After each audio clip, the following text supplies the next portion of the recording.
Yes. So, merci Jean-Paul. Thank you, Jean-Paul. Thank you, Emmanuel. Yes, Emmanuel and Jean-Paul have actually launched un défi to me, and I really did not know up to even this morning what I would really tell you. So I have to apologize. I have slides which are too complex. Some of them will even be in French and most of them in English. There is no translation, so I will do the simultaneous translation from French to English. And then basically I will essentially tell you a few ideas. From what I understood, initially, a general question of ideas that we had to discuss and which are maybe close to what I'm doing are why give language to robots, how to do it, how to name robots as if they were living organisms, can we have models from rhetorics or phylogeny, ontogeny. So we have to deal with language, and I am absolutely, totally incompetent in language or rhetorics. So it's kind of a challenge. And after all, maybe language is not so interesting. If we name a robot whose main purpose is to act and be an agent, and if we attribute to it the capacity to think, there is a problem which has been phrased by Bergson.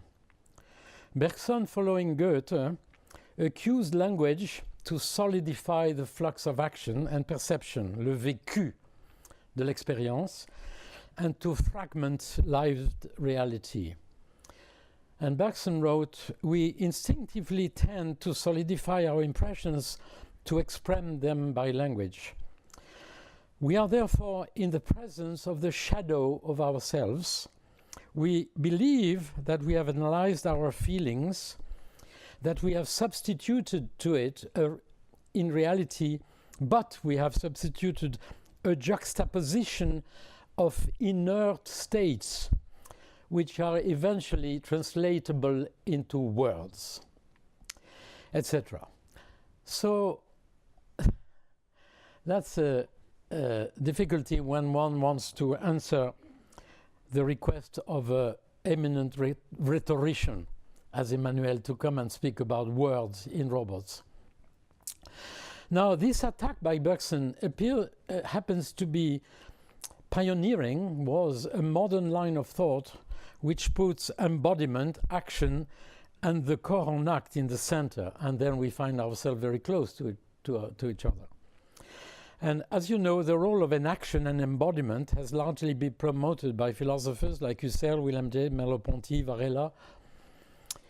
And we have had the occasion to discuss that in some books. But also I had the chance in the last few years to be invited and in contact with linguists, such as Robin Allott in Cambridge, who worked on motor foundations of language, and also Stephen Crowley in Denmark, who belongs to this line of linguists who put action and the act at the basis of language. And also I have a new collaboration, I wanted to mention her name, with Aurélie Barnabé, who is in Clermont-Ferrand, maître de conférence, who is a linguist, who has done a beautiful thesis on the action and language, and we are starting to do some work together. And also, of course, we've been with Emmanuel for a number of years close on this idea of that she's promoting of a refoundation of rhetorics based on not only Perelman but also Aristotle thinking.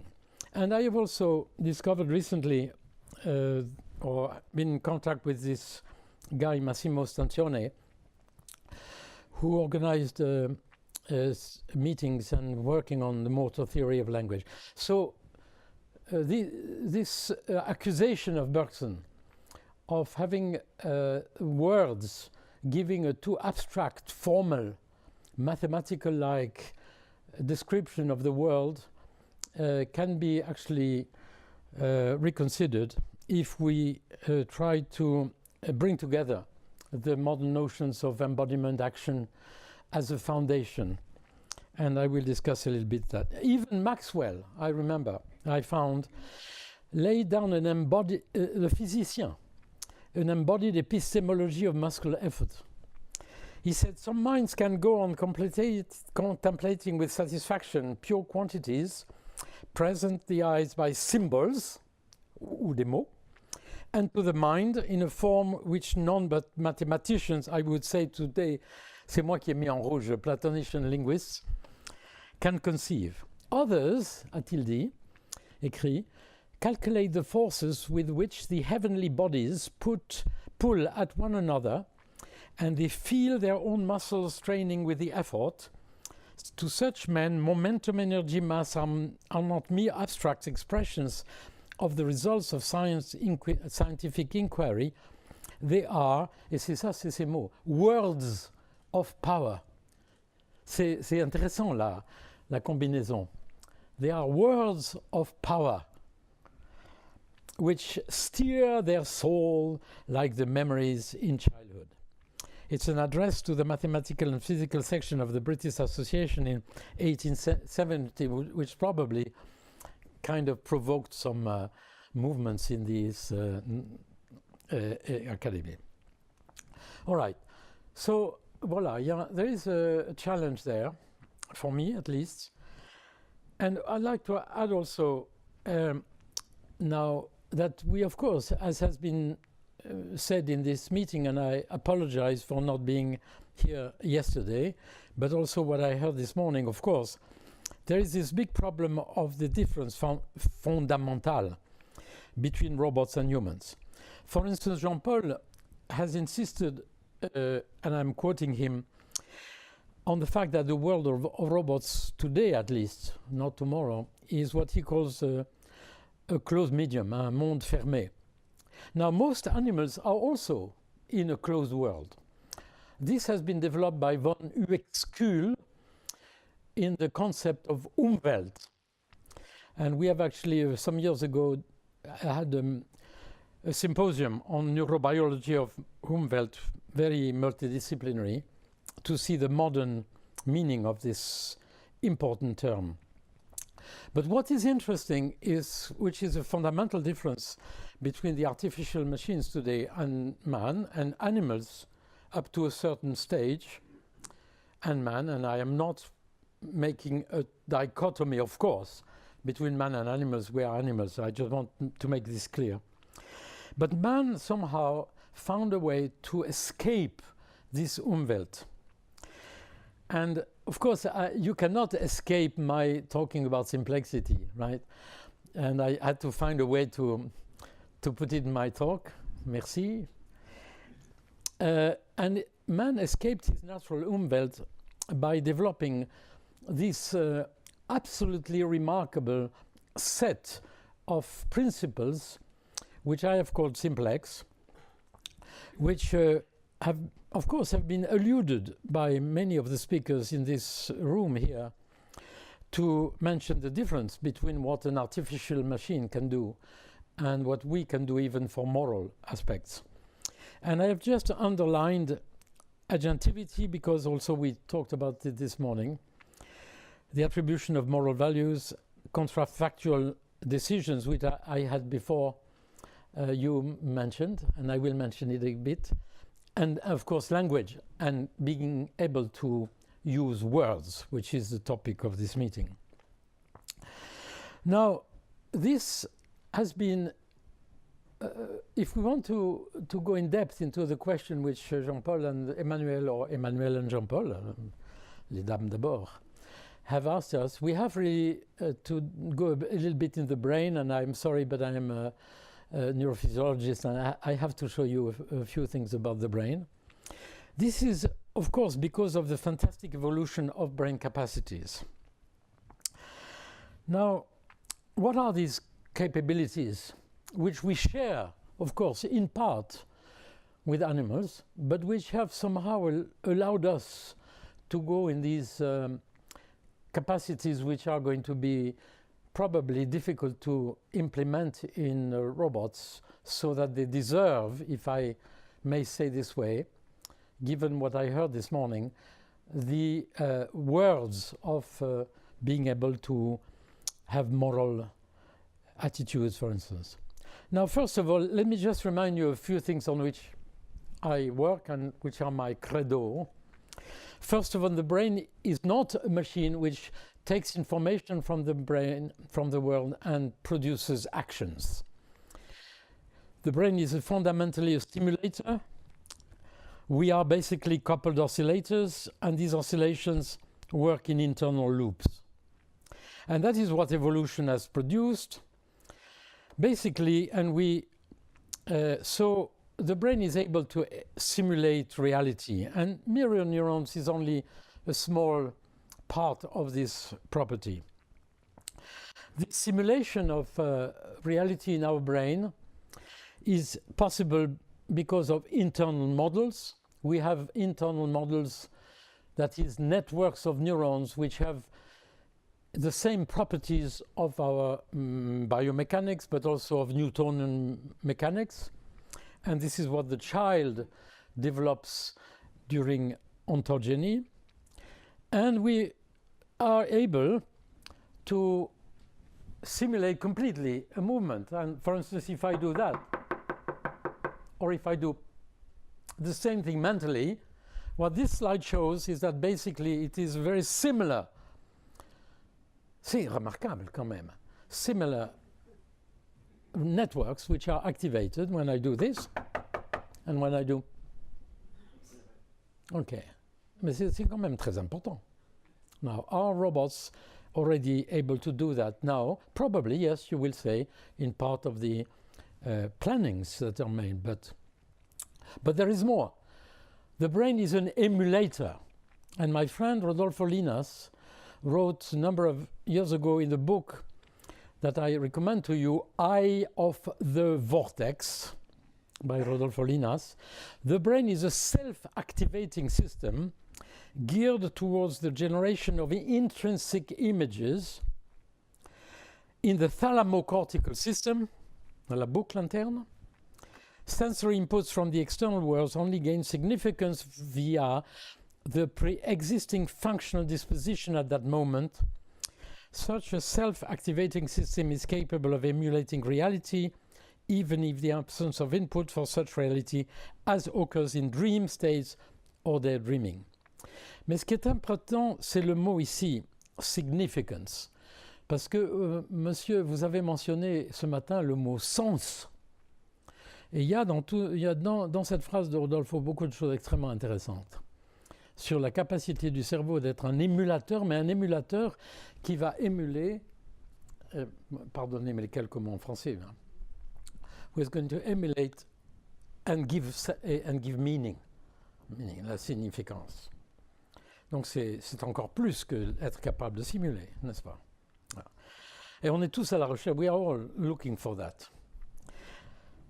And I like, this is the last thing I mentioned to you, but it's because things are going very quickly now in our field, and that's not my work, but there is also this very beautiful recent work done by our friends in Harvard, Shakhtar, but also in London, in France also some groups, which link together the modularity, principe simplex, of memories, episodic, semantic, procedural, which constitute le moi,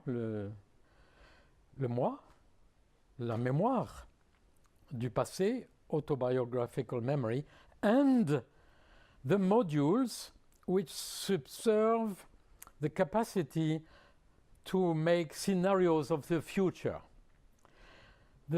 If what our friends tell us is very beautiful, because this means that the planning of future scenarios can be done by a permanent, what they call mental time travel.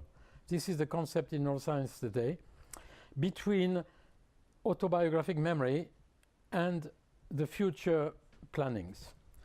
And this is also extremely interesting because it completely revolutions the concept of identity. Donc c'est extrêmement intéressant. Donc même it's even interesting because if you want to name or if you want to look at the common identity or possibility between a robot and yourself, your own identity is this dynamic process which permanently links what you have been to what you would like to be, or what you have done to what you would like to do. So it's the complete disappearance of any static conception of all these, and it's the opening to a complete interactionist, I would say, view of the problems that we are faced with. If we want to look at naming, wording, language, and relate it to l'acte, et le faire, as Emmanuel is also trying to do, and Jean-Paul. So now I will just, après ces questions maybe very confusing, I will just ask 3 or 4 smaller questions, trying to be a bit clearer. Question 1, how can we interact with a robot so that we can name it as a living creature? C'est ce qu'on a discuté déjà un peu ce matin. The identification of a robot to a living alter ego, and name it as such, should be facilitated by the fact that we already have an alter ego in our brain. We are already 2. You are already 2 in this room. C'est pas de la parapsychologie, ne vous inquiétez pas. Je ne vais pas tout d'un coup avoir un chapeau pointu et une cape de magicien. J'ai beaucoup de respect pour le las. We have in the temporoparietal junction an area of networks which Penfield has identified 100 years ago, where there is awareness of body scheme and spatial relationships. Un double de nous-mêmes.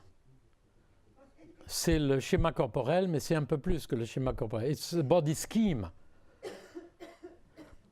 And we know from the work of Olaf Blanke in Lausanne, and from our own work with Philippe Kahn in Grenoble with epileptic patients recording activity in these patients while they had these long electrodes to detect the epileptic focus, we know that it is in this part of the brain, as predicted by Penfield, that we are constructing a second self and its relations with the world. Spatial relationships. C'est génial, c'était génial, le médecin. And also there is a little story about autistic children I will... and that is probably also the place where if you stimulate or if there are lesions, you get autoscopy, out-of-body experience, all these expression of the fact that we have a second self which dates from Gilgamesh, who had already a second self. Comment il s'appelait? Il avait un nom même. And of course, le double, Dostoevsky, and etc. So we are 2, and we know that we can project this second self in the world. If you take a camera behind me and you show me in a virtual reality helmet an image of my body, and if you touch me with a little stick at the back, I see my double being touched, and in a very short time I can actually feel I am touched in my virtual body. This is the science paper of the school of Olaf, but there is also the data from Ericsson in Norway, and we have in my lab with a young lady from cinema a paper on that question also published. So we have an alter ego, and it is interesting to see, c'est une question, hein? Whether this alter ego can actually be identified at some point in some form with the artificial robot we have in front of us, or if it... C'est une question scientifique. And I am now working, just to tell you that I think it's a very fascinating question. I'm not most, but part of my work now is working on virtual avatars, because I think I wanted to mention that the question that Jean-Paul and Emmanuel and Jean-Paul have asked us is exactly the same with the virtual world now with Avatar. And in the Academy of Technology, we are now going to make a major thinking about all these problems, because today young people, one of my students now are working on autonomous robots, or autonomous cars. I have asked him if he plays games. He said yes, of course. And I say, how many hours per day? He's an engineer, very serious. He said, well, I cannot play very much because you are bugging me with all this neuroscience and engineering, so I cannot work as much as last year. And I said, but how much? He said, 4 hours per day. And I said, do you have an avatar? Oh, he said, no. You know, every time I ask a question, I look ridiculous. He said, no. 10. 10. 4 hours per day, 10 avatars. They are not with us. Because Claire Sistac, no, they are not anymore with us. Like, yeah.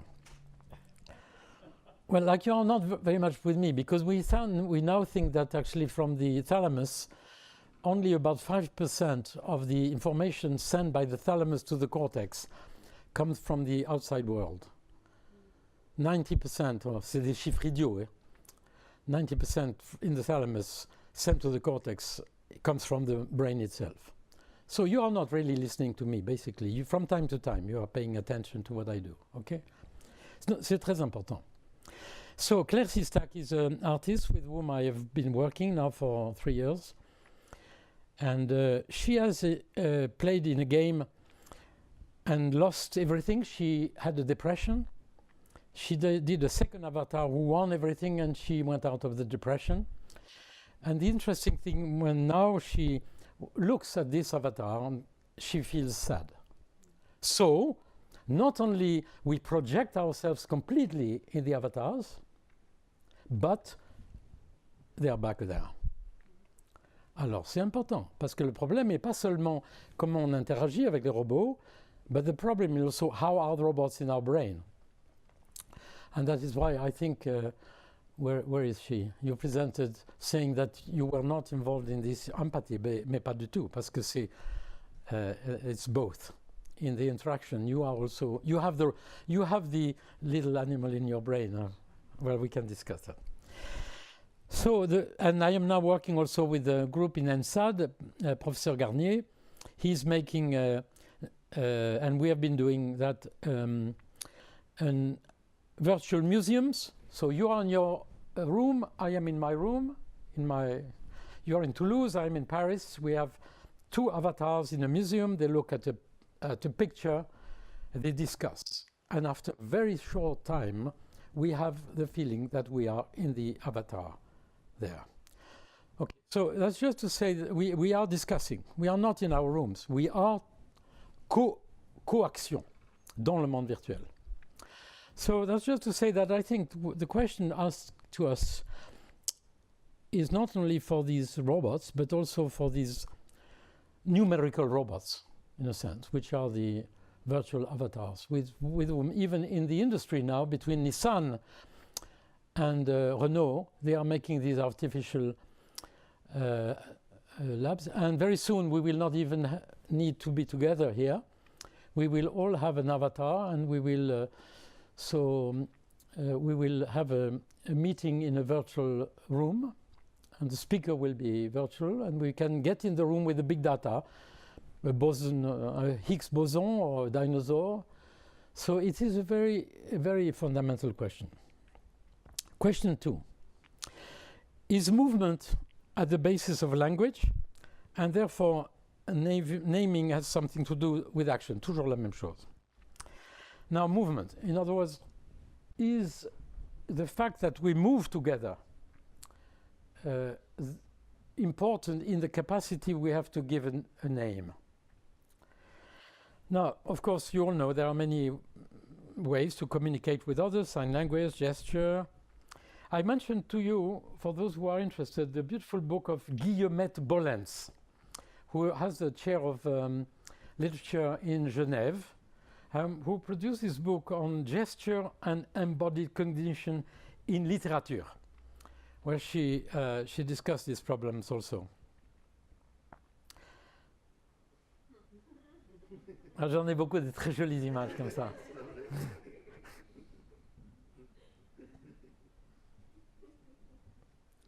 Now, 3 slides in French, I'm sorry, but I was too lazy to translate them. There was, at some point, suddenly, you all know Michael Arbig probably, there was a collaboration between Michael Arbig and Giacomo Rizzolatti, who worked on the mirror neurons, and they tried together to put up a theory saying that the mirror neuron system, on the left in particular, of course, is at the basis of language. Ils ont posé la question. And this is the text of Arbib. And he says that the elaboration of language actually supposes, in addition to the mirror system, a transfer between a simple mechanism of imitation, the mirror neuron, to which we have probably to keep this system. This is why I have a disagreement with Giacomo, but that's another question, to what is called in neurology la pantomime. And he says this requires the elaboration of proto-signs, proto-language, you know, a little bit like when Damasio speaks about the proto-self, etc. Okay. So that is the discussion. They also produced this book, this paper, in which they proposed some stages: préhension, neuron miroir, imitation, complex imitations, proto-language, language. Why not? C'est une discussion. And I found in the literature this paper by Étienne Queclin. You know that Étienne is the director of the neuroscience lab in École Normale in Paris. He's an engineer, economic and neuroscientist. And I found that actually he got into the discussion. And he says, and the discussion was whether the Broca area was involved in relation with the cooperation of the mirror neuron system, or evolved from it somehow. And there was also a Japanese paper, Yoshi, who criticized that by saying that they are distinct with MRI. Well, and Etienne also criticized this idea by saying that the hypothesis that Broca area is implied in perception of action is actually, I just want to summarize, is actually related to the fact that the information given by the mirror neural system is in fact referred to other areas of the brain which deal with more complex hierarchical concepts. C'est sans doute la vérité. So anyway, this in a sense put a limit to a very simplified idea that language would be issued from a simple evolution of the mirror system. And it's kind of important because, as you know today, there is a kind of inflation of the potential role of the mirror neuron system. It's la schizophrénie, c'est les miroirs, tout est le système miroir. Let's keep it to what it is. Question 3. What are the mechanisms underlying self-other relations that may be in operation in human-robot interaction and attribution of living properties? And here I come to what you mentioned in the discussion, which is the question of reference frames in the interaction, which was maybe already discussed yesterday, and once more I apologize for not being there. So the idea is that for social interaction, in addition to ego and allocentric references, which were alluded to and to which I will come back, we have another reference system which is based on other persons, which we call heterocentric. So I can deal with what is happening to me in the last now, either by remembering my path from the entrance here, egocentric, or by having a map of this area of Toulouse, but I can also take any of you as a reference. And if I want to know what you think of what I talk about, or if I want to know how Jean-Paul thinks of my talk or whatever, I have to take somebody else as a reference. And in this question of interacting with the robots and eventually naming as a living creature, we have to be able to attribute to it the capacity of manipulating reference frames, of changing as we do all the time, and as you are doing now, because you are thinking of your neighbor, of me, of when you go back to your hotel tonight, of the room, etc. So in our brain, we keep changing reference frames. And I won't have too much time to give in the details of that. It happens that in the child, because I think many of our robots actually now replicate ontogeny and phylogeny, in a child this capacity appears about at the age of 1. Up till the age of 1, the child, for instance, can point. Say, ah, ah, ah, ah. And at about the age of 1, the child can designate. So, like if I say to Jean-Paul, regarde Jean-Paul, là, 1, 2, 3. And this corresponds to the acquisition by him of je, tu, il in language. La triade linguistique, déjà des changements de référence. Which of course then evolves until the age of 7, 8, as Piaget showed many years ago, with the ability to really change point of view. So between 1 and 8, 10, and now we are working in Pisa, I'm working a lot with children now because of that. Then there is this progressive sophistication of the ability of the human brain to manipulate reference frame, including after that utopia. I refer to the recent work of Emmanuel on that. So having an utopic world as a reference. So, and we have worked with neurologists recently, Alain Berthoz and Delangavant, on this question where typically, for instance, in the scanner, instead of doing experiments with the pointing, we have the subject having 2 people in front of him, and instead of just pointing to a target, he designates to this one the pointing. C'est un exemple de changement un petit peu de paradigme. Okay, and then I decided I would give you a little bit on empathy because I realized that you were interested in this problem between robot and humans. And this is going to be very short. I'm sorry because the 3 slides only instead of 40 on empathy, they are in French.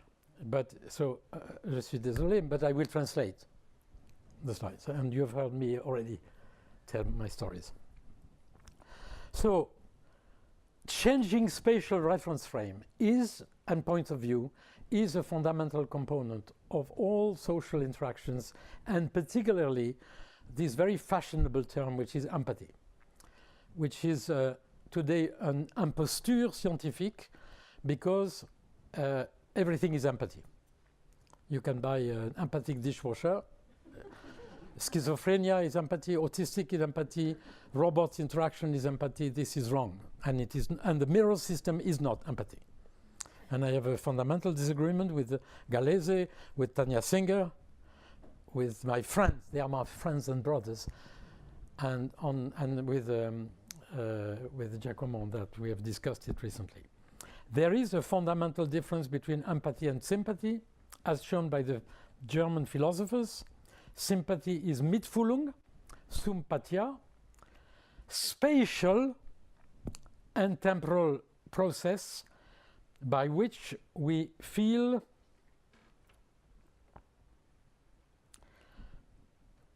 the same as the other and at the same moment. C'est la contagion émotionnelle. This is what we mentioned this morning. When you have gaze contact, like I have with you, my amygdala is activated. If you smile, I smile. If the mother doesn't, baby doesn't, it is a mirror system. It's fundamental. C'est fondamental, of course, but it is not empathy.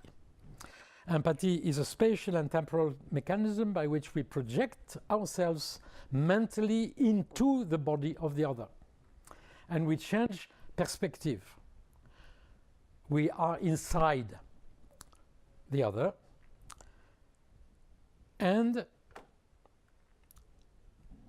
a real theory of empathy is a theory in which we have to consider dynamic interaction between many structures in our brain, including the mirror neuron system, of course, but also many others, which allow us a dynamic process like what is happening between us since the beginning of my talk, and what is happening with the robot, by which we try to understand what the other is feeling from his point of view.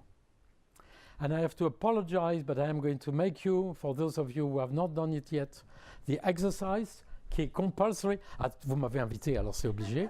D'accord? So those who have not done it, could you put your hands like this? All of you. And you are going to do like me as quickly as possible. All right? 1, 2, 3. No.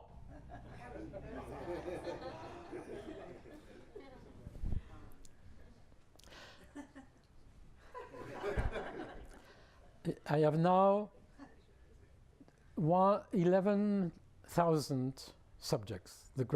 It's the paper for which there is the greatest number of subjects. 1,000 roboticians in San Francisco.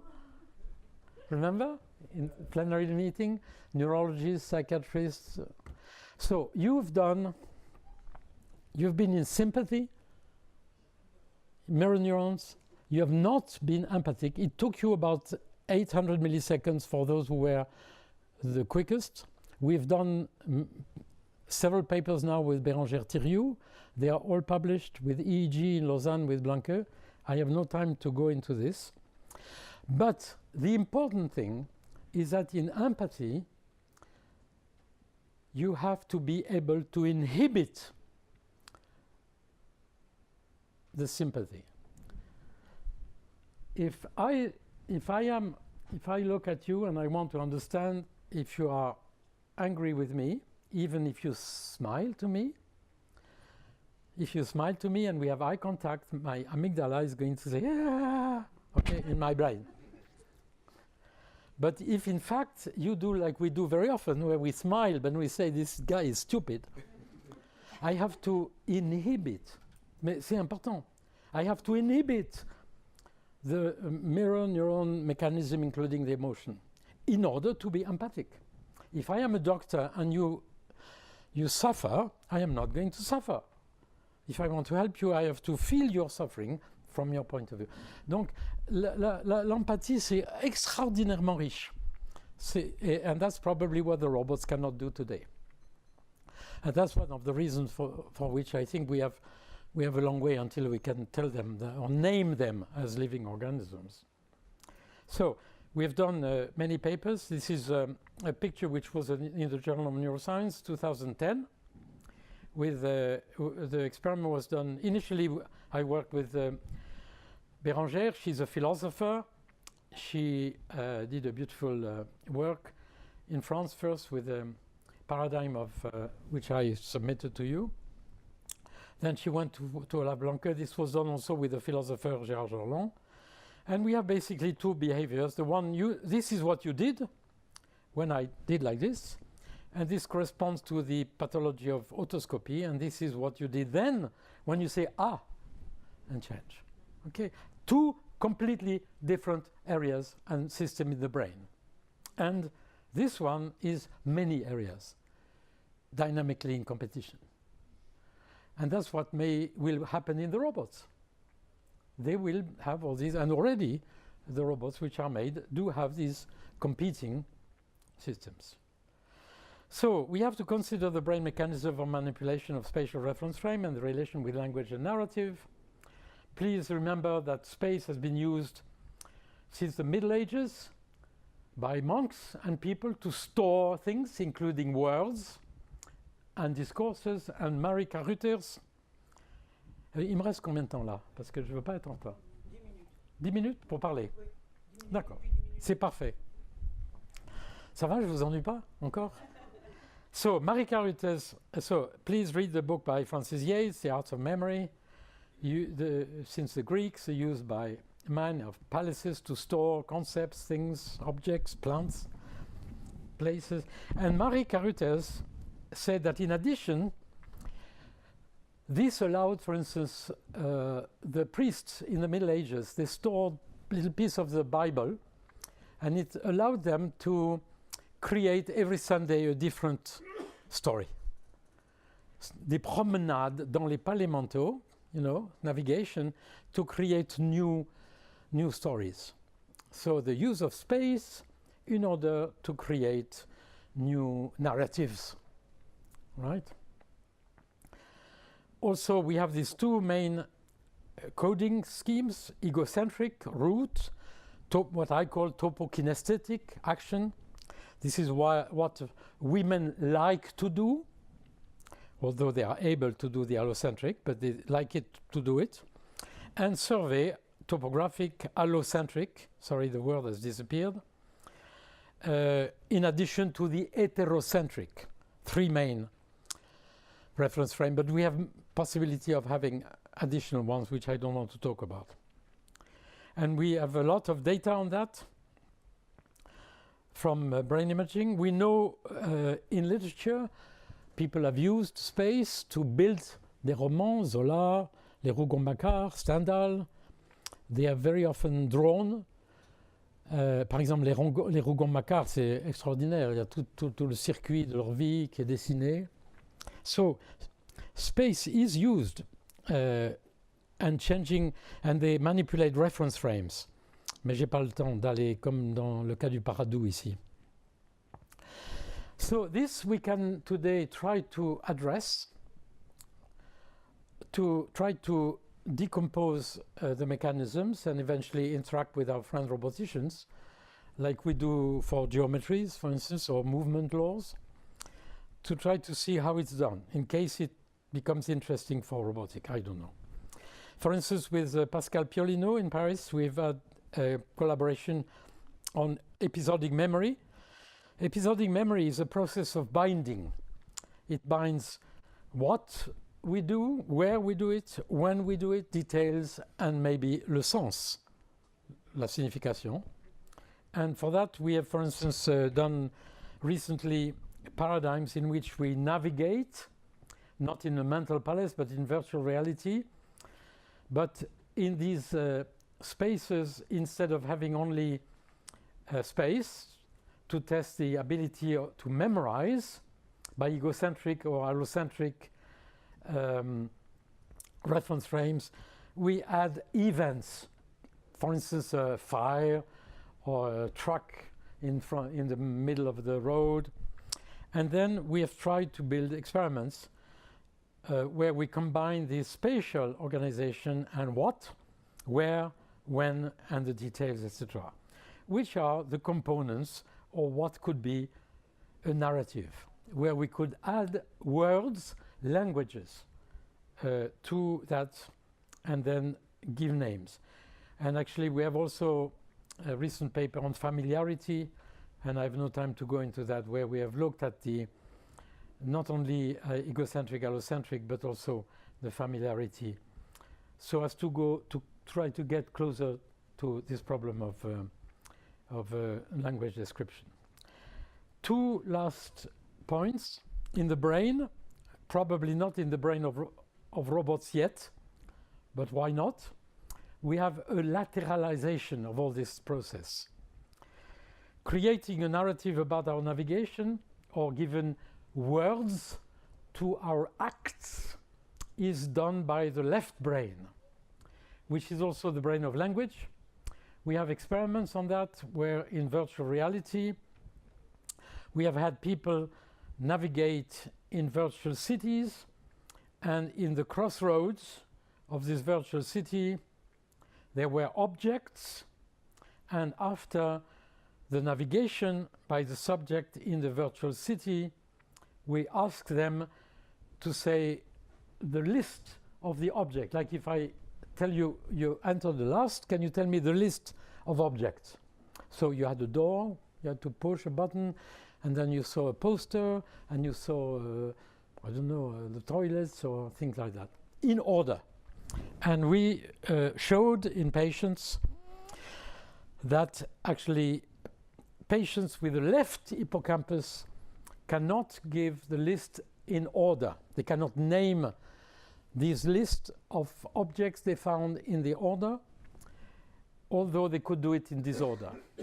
And we have also, more recently, with Kinga and also Neil Burgess in London, in a rather complex spatial navigation paradigm, shown that there is indeed a role of the right hippocampus for allocentric coding of space and events, and left hippocampus for egocentric. And after all, it's reasonable. We have the left brain for language. If I want you to tell me with words, to describe as Michel Denis has, I refer to you the work of Michel Denis in France, who produced a book recently on this, and who was nearly the only one to study these things in these narratives of space. Then you will probably activate your left brain if you have to tell me with words what you've done. And maybe there is some reason for this dichotomy in the brain. C'est une question que je pose pour les roboticiens. Maybe it's not necessary, and the roboticians will be more clever than evolution. Evolution had to make modularity, la division du travail, which of course makes things apparently more complex, because then you have to mix. So it is simplex, but you have then to maybe artificial intelligence and robotics will not need this modularity. Ça, c'est la question. Also, gender. Evolution has made a difference between ladies and men.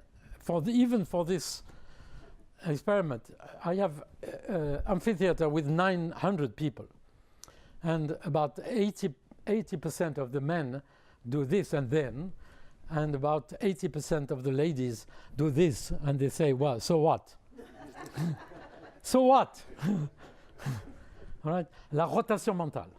But ladies are better than us, as you know, from multiple tasking. Nous, on peut faire qu'une chose à la fois. Okay. So last two slides. But then there is another problem, which has been alluded to a little bit when you spoke about counterfactual. It's the diversity. All our brains are different. We can also do the same thing with completely different processes.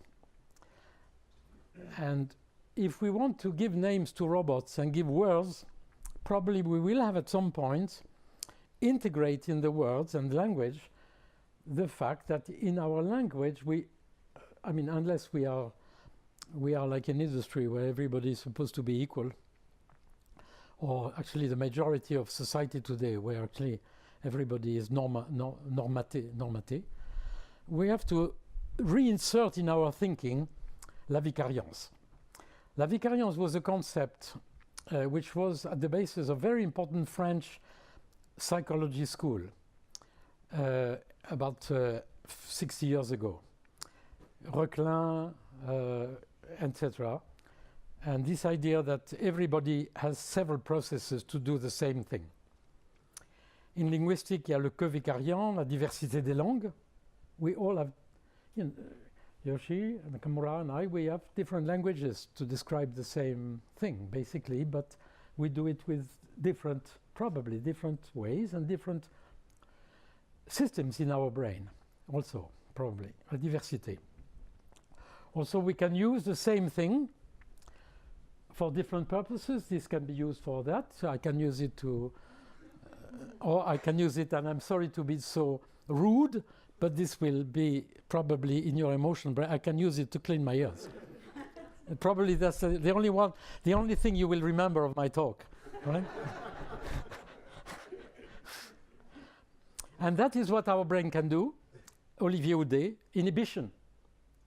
If you give a logical task, logical with words, not to a robot, but to an array, at the beginning you do it with your sensory cortex, parietal cortex, but after a while, and you do errors, logical errors, but after a while, in the adult and also in the child, you see nothing, not too much at the back, only the visual system, and most activity in the prefrontal cortex.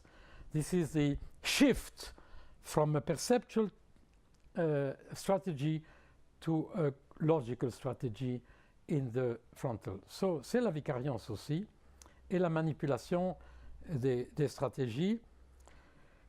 Et voilà, that is the challenge that we have today. I think that if we have all these problems of attributing moral values, and looking at how Emmanuel told us this morning, if we can have discussions with the robots like René Cassin proposed for the universality of human rights, we have to take into account these mechanisms. Et je dirais aussi, pas simplement l'universalité, mais aussi la diversité. So, merci. Merci Alain. I've lost the microphone, but we may begin the discussion. So, thank you very much, Alain. Comments, questions? Malik?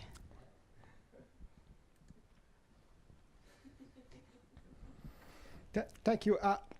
When I speak to my cat, I'm just anthropomorphizing. But You are? anthropomorphizing. Yeah. But when I'm expressing empathy, I say meow to my cat. Often he does not recognize my meow, but this is what I understand from your talk. No, you may not be empathizing. Yeah. Because, because Batuyev. I'm trying. Batuyev, Yeah. in Leningrad, St. Petersburg, Yeah. I visited him 2,000 years ago because I am an old. Yeah. He compared the activity in the brain of the cat when he gave acoustic stimuli and when he had the cat do meow. And the meow activated better, of course. So it was the equivalent of the mirror neuron system for the acoustic system. There is probably pattern, c'est pour les oiseaux.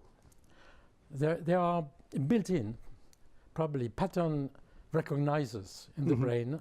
Yeah. And we have here Willy Simon, tu es là. He's a world specialist of that.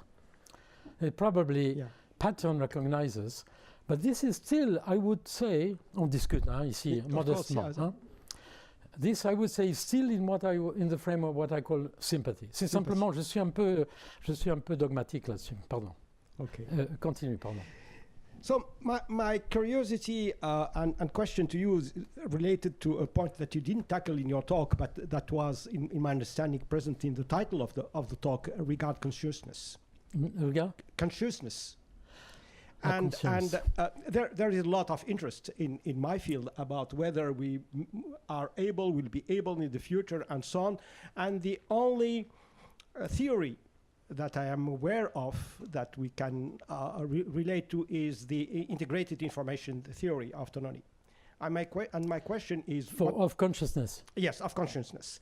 What do you consider, what's your view about that? Well, and the structural aspect. My view about consciousness is that I avoid talking about consciousness. I have an eminent colleague, Stanislas Dehaene, who would answer your question. Marco Niadi. Because he has produced a book. He has produced a book which is called Le Code de la Conscience. Right? And I have been working for 15 years, particularly in the college, to try to understand for myself that all the words which are in singular, l'attention, l'identité, la mémoire, la conscience, actually reveal a set of mechanisms appear during evolution, and they all have to be, l'empathie, they all actually have to be forgotten as a singular, but we have to understand what are the components. Voilà. Apart from that, I will send you, j'ai refusé de parler de la conférence, but in fact I have written a big chapter recently in a book edited by Zdravko Radman from, c'est plus la Yougoslavie, c'est Croatie. The book is called Beyond Consciousness. No, Below Consciousness. Below.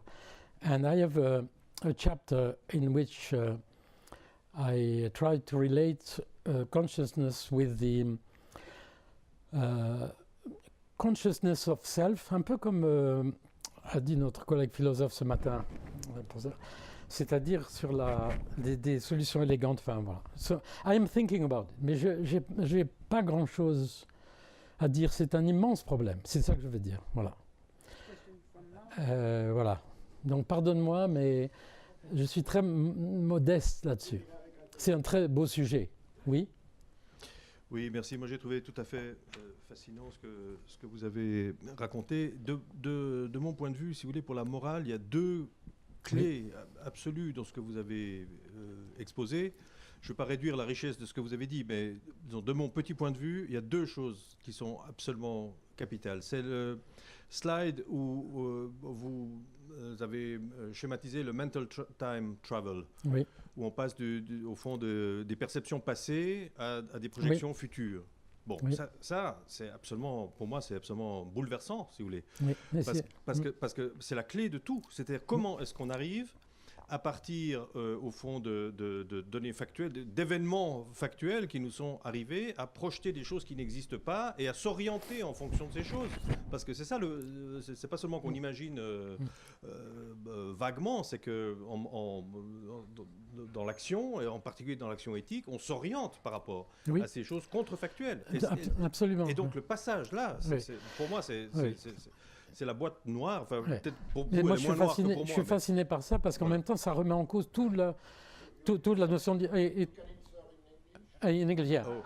Yeah, our colleague was very interested by the slide which I showed concerning the relationship between the areas of the brain involved in scenario and the mental time travel question.